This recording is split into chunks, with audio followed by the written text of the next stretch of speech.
சரி அத்தா, சரி நான் போயிட்டு ஏப்பா என் பேரனை பார்த்தீங்களா? எங்கே போனா விளையாட காணா? என் பேரனை பார்த்தீங்களா? எங்கே விளையாட போனா ஒன்னும் காணா?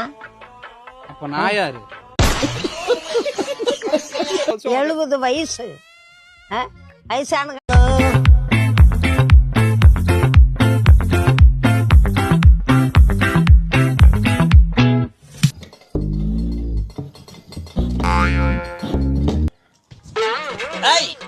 அது ஸ்டெப் அடிக்க கூடாது.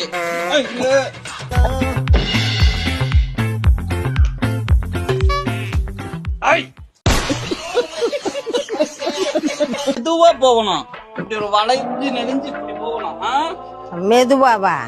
வளைஞ்சு நெளிஞ்சு இப்படி போகணும். அங்க போயிட்டு ஏன்னா நாங்க பாக்குறோம்ல, அதுவும் நீங்க பாக்க போவிட்டா இரு. இன்னும் ரெடி ஆகல. கால்லாம் நடுங்குது.